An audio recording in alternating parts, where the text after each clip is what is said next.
நம்ம பூமிக்கு அதை காப்பாற்றிக்க ரொம்பவே நல்லா தெரியும். ஒரு செகண்ட் போதும் எல்லாத்தையும் புரட்டி போட்டு அது தன்னைத்தானே காப்பாற்றிக்கும். நாம் நம்மளை காப்பாற்றிக்கிறதுக்கு தான் பூமியை பத்திரமா பார்த்துக்கணும். ஆமாண்ணா இல்லையா?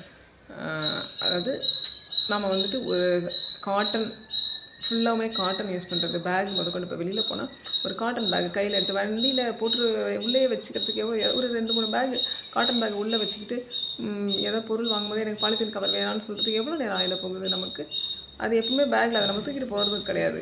அந்த பேக்கை சும்மா வண்டியில் எல்லாருக்கிட்டையுமே 2 வீலர் ஆல்மோஸ்ட் இருக்குது. இல்லை ஒரு அட்லீஸ்ட் ஒரு ஹேண்ட் பேக்னாவது எடுத்துகிட்டு போவோம். ஒரு ஹேண்ட் பேக்கில் 2 காட்டன் பேக் உள்ள சின்ன காட்டன் பேக் மடித்து வச்சுட்டு பொருள் வாங்கும்போது அதில் வாங்கிக்கலாம்ல. நம்ம இந்த மாதிரி ஃபாலோ பண்ணிக்கிட்டாவே ஒருத்தரும் ஒரு நாளைக்கு ஒரு 2 கவர் நம்ம அவாய்ட் பண்ணாவே உலகத்தில் எவ்வளோ கவர் அவாய்ட் பண்ணுறது குறையும் பாருங்களேன்.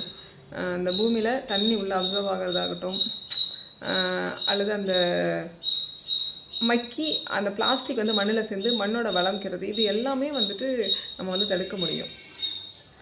பூமி வந்து ரொம்ப வருஷம் நல்லா இருந்தால் தான் நம்ம ஜென்ரேஷன் எல்லாருமே நல்லா இருக்க முடியும். ஸோ முடிஞ்ச அளவுக்கு இதை நான் ஃபாலோ பண்ணிக்கோங்க. நம்மளுமே முடிஞ்ச அளவுக்கு ஏன்னா இப்போ பேகு நம்ம காட்டன் சாரி மட்டும்தான் சேல் பண்ணுறோம். அது கூடவே அந்த பேகு கூட இப்போ வந்து ஓவன்லேயோ கவர்லையோ எதுவுமே கொடுக்குறது கிடையாது.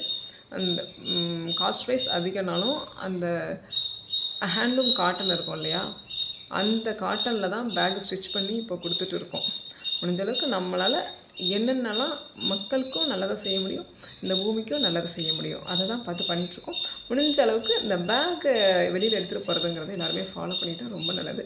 ஒரு சின்ன பழக்கம்தான், ரொம்ப நல்லது. இது முடிகிறவங்க ஃபாலோ பண்ணிக்கோங்க.